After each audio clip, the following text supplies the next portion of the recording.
بسم اللہ الرحمن الرحیم۔ اللہ تبارک و تعالیٰ کے نام سے شروع جو بڑا مہربان اور نہایت رحم کرنے والا ہے۔ ایک ایسی قوم جب اس قوم کو بھوک لگتی تو اللہ تبارک و تعالیٰ اس قوم کے لیے آسمانوں سے کھانے نازل فرماتا، اور جب اس قوم کے کپڑے خراب ہو جاتے اور یہ نیت کر کے سوتے تو صبح کو ان کے کپڑے دھلے دھلائے اور صاف ستھرے ملتے، اور جب اس قوم کے ناخن یا بال بڑے ہو جاتے اور یہ رات کو نیت کر کے سوتے تو صبح کو ان کے بال اور ناخن ان کو صحیح اور اچھی حالت میں ملتے۔ اس کے علاوہ اور بہت سارے احسانات اور نعمتیں جو اللہ تبارک و تعالیٰ نے خاص اس قوم کو عطا فرمائی، لیکن ان تمام تر نعمتوں کے باوجود یہ قوم اللہ تبارک و تعالیٰ کی نافرمان کیوں ہوئی اور کیوں اللہ تبارک و تعالیٰ کے عذاب کی مستحق قرار پائی؟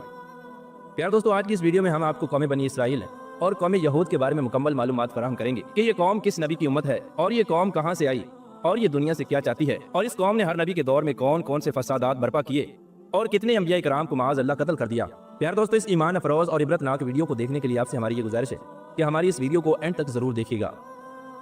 پیار دوستو، یہودی وہ بدبخت قوم ہے کہ جس قوم کو اللہ تبارک و تعالیٰ نے ہر طرح کی نعمتوں سے نوازا تھا، لیکن اس کے باوجود یہ قوم اللہ تبارک و تعالیٰ کی نافرمان ثابت ہوئی اور ہر نبی کے دور میں یہ طرح طرح کے گناہوں کے اندر مبتلا ہو گئی۔ یہ قوم پہلے دن سے ہی دنیا کے اندر فتنہ فساد برپا کرتی تھی۔ یہ وہ بدبخت قوم ہے کہ جس قوم نے معاذ اللہ بہت سارے انبیاء کرام کو قتل کر دیا اور ان کو ناحق سولی چڑھا دیا۔ پیار دوستو، یہودی دنیا کی سب سے بگڑی ہوئی اور نافرمان قوم تھی۔ ان کی ہدایت کے لیے اللہ تبارک و تعالیٰ نے بہت سارے انبیاء کرام کو مبعوث فرمایا، لیکن اس قوم نے ہر دور میں اللہ تبارک و تعالیٰ کے انبیاء کرام کو جھٹلایا اور معاذ اللہ ان کو تکالیف پہنچائی۔ 1,24,000 انبیاء کرام میں سے سب سے زیادہ نبی قوم بنی اسرائیل کی طرف بھیجے گئے۔ اس قوم کی ہدایت کے لیے اللہ تبارک و تعالیٰ نے اس قوم کو اس قدر نعمتوں سے نوازا کہ یہ قوم اللہ تبارک و تعالیٰ سے جو مانگتی اللہ تبارک و تعالیٰ ان کو وہی عطا فرماتا، اور یہی وہ قوم تھی کہ جس کے لیے اللہ تبارک و تعالیٰ نے آسمانوں سے من و سلوہ اتارا، لیکن اس کے باوجود یہ قوم اللہ تبارک و تعالیٰ کی نافرمانیاں کرنے لگی اور طرح طرح کے گناہوں کے اندر مبتلا ہو گئی اور اللہ تبارک و تعالیٰ کی ذات کو چھوڑ کر شرک و بت پرستی کے اندر مبتلا ہو گئی۔ یہ بدبخت لوگ اللہ تبارک و تعالیٰ کی کتابوں میں رد و بدل کیا کرتے اور اللہ تبارک و تعالیٰ کی نازل کردہ آیات کو پیسوں کے بدلے بیچا کرتے۔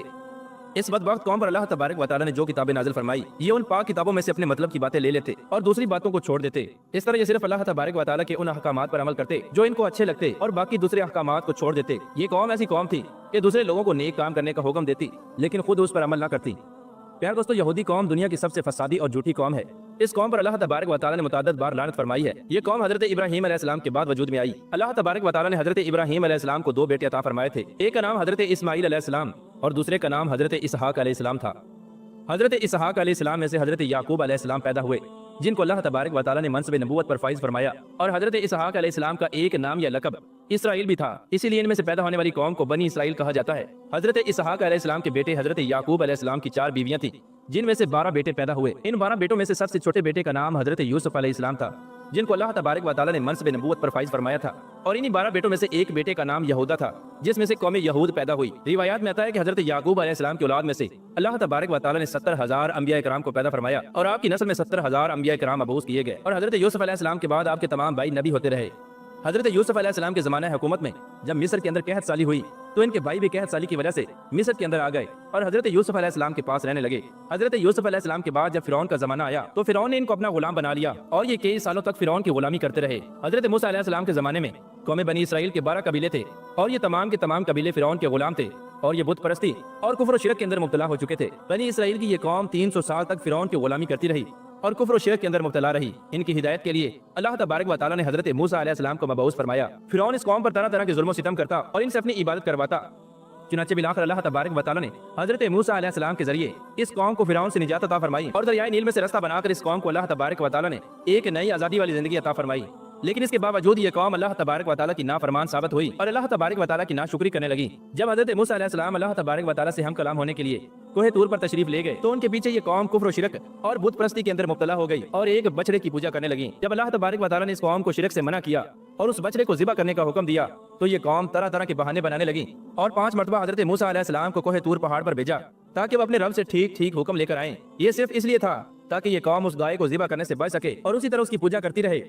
پیار دوستو، فرعون کی ہلاکت اور حضرت موسیٰ علیہ السلام کے بہت سارے معجزات کو دیکھنے کے باوجود بھی یہ قوم اللہ تبارک و تعالیٰ پر سچے دل سے ایمان نہ لائی۔ یہ قوم کھلے عام حضرت موسیٰ علیہ السلام سے یہ کہا کرتی کہ جب تک ہم اللہ تبارک و تعالیٰ کو اپنی آنکھوں سے نہ دیکھ لیں تب تک ہم اس پر ایمان نہ لائیں گے۔ اس قوم کے لیے اللہ تبارک و تعالیٰ نے آسمانوں سے کھانا نازل فرمایا اور ان کے پینے کے لیے پانی کے 12 چشمے جاری کیے تاکہ یہ قوم آپس میں جھگڑا نہ کرے، لیکن اس کے باوجود یہ قوم اللہ تبارک و تعالیٰ کی نافرمانی سے باز نہ آئی اور اللہ تبارک و تعالیٰ کی نافرمانیاں کرتی رہی۔ اسی قوم کی نافرمانی کی وجہ سے آسمانوں سے آنے والا کھانا بند ہوا اور زمین سے پیداوار اگنا شروع ہوئی۔ اس کے بعد جب حضرت موسیٰ علیہ السلام نے اللہ تبارک و تعالیٰ کے حکم سے اپنی قوم کو فلسطین کے حکمرانوں کے خلاف جنگ کرنے کا حکم دیا تو اس قوم نے یہ کہتے ہوئے صاف انکار کر دیا کہ تم اور تمہارا خدا لڑو، ہم تو یہیں بیٹھے ہیں۔ پیار دوستو، اس طرح اللہ تبارک و تعالیٰ اس قوم کو بار بار اپنی نعمتوں سے نوازتا اور یہ قوم بار بار اللہ تبارک و تعالیٰ کی نافرمانی کرتی۔ یہ قوم اللہ تبارک و تعالیٰ کے انبیاء کرام کو جھٹلاتی اور ان پر ظلم و ستم کرتی۔ اس قوم نے اللہ تبارک و تعالیٰ کے تمام انبیاء کرام کی نافرمانی کی اور معاذ اللہ ان کو قتل کر دیا۔ اسی قوم نے حضرت زکریا علیہ السلام کو قتل کروایا اور اسی قوم نے حضرت یحییٰ علیہ السلام کو بھی قتل کروایا اور یہی قوم حضرت عیسیٰ علیہ السلام کو سولی پر چڑھانے کی سازش کے اندر ملوث تھی۔ پیار دوستو، یہ قوم اللہ تبارک و تعالیٰ کے بعض پیغمبروں کو مانتی ہے اور بعض کا انکار کرتی ہے۔ ان کا یہ عقیدہ ہے کہ قوم بنی اسرائیل میں صرف پیغمبر پیدا ہو سکتا ہے، اس کے علاوہ کسی اور قوم میں کوئی پیغمبر پیدا نہیں ہو سکتا۔ یہی وجہ ہے کہ یہ لوگ بنی اسرائیل کے پیغمبروں کو پیغمبر مانتے ہیں اور بنی اسماعیل کے پیغمبروں کو یعنی حضرت محمد مصطفیٰ صلی اللہ تعالی علیہ وآلہ وسلم کو نبی نہیں مانتے، کیونکہ ہمارے آخری نبی حضرت محمد مصطفیٰ صلی اللہ تعالی علیہ وآلہ وسلم بنی اسرائیل میں نہیں بلکہ بنی اسماعیل میں پیدا ہوئے۔ پیار دوستو، یہودی حضرت جبرائیل علیہ السلام کو اپنا سب سے بڑا دشمن مانتے ہیں، کیونکہ حضرت جبرائیل علیہ السلام یہودیوں کی تمام ناپاک سازشوں کو ان سے پہلے انبیاء کرام کو بتا دیا کرتے تھے،